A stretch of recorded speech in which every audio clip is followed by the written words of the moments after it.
अस्सलाम वालेकुम, मैं हूँ अताउल्लाह मेमन। आप आ जाएं, हम तैयार बैठे हैं। पीर पगारा के भाई पीर सदरुद्दीन शाह राशिदी सिंध में करना क्या चाहते हैं, आज हम बताएंगे कि पीर सदरुद्दीन शाह राशिदी ने किन लोगों को कहा है कि लाशों को उठाकर फेंको, हम बैठे हुए हैं आपके लिए। इससे पहले जिन दोस्तों ने मेरे चैनल को सब्सक्राइब नहीं किया है, उनसे दरख्वास्त है कि आप मेरे चैनल को सब्सक्राइब करें ताकि सिंध की सियासी सूरत-हाल से वक्तन फ़वक्तन बखूबी आप आगाह रह सकें। खुदा खुदा करके जीडीए की सिंध में एक साख बनने वाली है। खुदा खुदा करके जीडीए का अवाम में एतमाद भरोसा बैठने वाला है। और उसी दौरान एक मिस फायर ने जीडीए की पूरी तहरीक पर, जीडीए की पूरी जदोजहद पर पानी फेर दिया है। ऐसा लग रहा है कि मुनज़्ज़म तरीके से, मुनज़्ज़म साजिश के तहत जीडीए को सिंध में एक बार फिर उखाड़ फेंकने का प्रोग्राम बनाया गया। दरिया सिंध पर जो नए कैनाल बनाए जा रहे थे, उसके खिलाफ सिंध में जो तहरीक चली, जदोजहद चली, उसमें जीडीए का बड़ा किरदार था। पीर पगारा का अहम रोल था। उसके अलावा उनके इत्तेहादियों का बड़ा किरदार था, जो सिंध में एक तासर कायम था कि जीडीए बड़ों की पार्टी है, जीडीए अवामी इत्तेहाद नहीं है। जीडीए में जो शामिल पार्टियां हैं वो हमेशा बड़ों की ताकत से ही इक़्तिदार में आई हैं। इंतखाबात भी वो इसीलिए हारते आ रहे हैं कि बड़ों ने उनके ऊपर से हाथ उठा दिया है।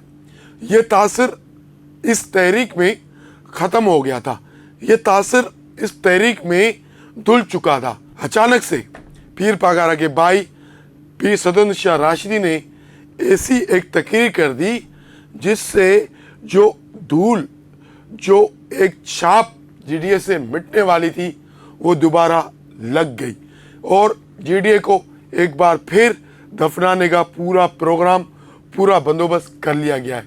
सदरुद्दीन शाह राशिदी ने गुज़िश्ता रोज़ एक तकरीब में खिताब करते हुए पाक फौज को डायरेक्ट कहा कि आप आ जाएं सिंध में, इन लाशों को, इस कचरे को उठाकर बाहर फेंकें, इक़्तिदार संभालें, हम तैयार हैं आपके साथ चलने के लिए। अब यानी कि पीर सदरुद्दीन शाह राशिदी की इस तकरीर से ऐसा लगा उनका जमहूरियत से एतबार उठ गया है, उनका इलेक्शन से भरोसा उठ गया, उनका अवामी ताकत से भरोसा उठ गया। यानी कि वो इनडायरेक्ट नहीं, डायरेक्ट एक आमिरत को दावत दे रहे हैं सिंध में। और जब मुल्क में आमिरत लगती है तो कैसे कैसे कानून पास होते हैं वो पूरी कौम को पता है। क्या पीर सदरुद्दीन शाह राशिदी की इस तकरीर से जो उनके इत्तेहादी हैं, जो उनके साथ जमहूरियत की बहाली, आइन की बालादस्ती, कानून की हुक्मरानी के लिए जदोजहद कर रहे हैं, वो मानेंगे, वो चलेंगे? मुझे तो नहीं लगता कतई तौर पर। ना सफदर अब्बासी, ना अयाज लतीफ़ पलीजो, ना राशिद महमूद सुमरो और जो दीगर इनके इत्तेहादी हैं, वो इस बात को तस्लीम करेंगे कि सिंध में फ़ौज को इक़्तिदार दिया जाए, फ़ौज को दावत दी जाए कि आप अगर इक़्तिदार संभालो, हम आपके साथ बैठेंगे, हम निज़ाम चलाएंगे, अगर आप इनको चला रहे हो तो हमें भी चलाओ। तो मतलब पीर सदरुद्दीन शाह राशिदी की तकरीर का खुलासा किया जाए तो जो इस वक्त बकौल जीडीए के पीपल्स पार्टी को इस्टेब्लिशमेंट चला रही है, इस्टेब्लिशमेंट की बदौलत वो हुकूमत कर रहे हैं 17 साल से, तो अगर वही इस्टेब्लिशमेंट अगर जीडीए का साथ देती है तो वो अच्छी हो जाती है। और अगर ऐसा होता है तो जीडीए और पीपल्स पार्टी में क्या फ़र्क है? तो इस जीडीए से तो पीपल्स पार्टी 100 गुना बेहतर है, क्योंकि जीडीए में इतनी मजबूत पार्टियाँ नहीं है, वाहिद फर्द यानी कि इकट्ठे होकर एक इत्तेहाद बनाए। लेकिन उसकी जगह पीपल्स पार्टी को देखा जाए, वो एक जमहूरी पार्टी है, कुछ भी है, कुछ भी है, लेकिन वो अवामी ताकत से इक़्तिदार में आती है, अवाम से वोट लेकर इक़्तिदार में आती है। उन्होंने हमेशा आमिरत की मुखालफत की है, आमिरत के खिलाफ जदोजहद की है। तो जीडीए से तो बेहतर फिर 100 गुना पीपल्स पार्टी हुई। अगर जीडीए को यही कुछ करना था तो ये जदोजहद, ये तहरीक, ये मार्च, ये बेदारी मार्च की क्या ज़रूरत है भाई? जाके बैठ जाओ वहाँ पर, उनको बोलो उनको हटाओ, हमें ले आओ।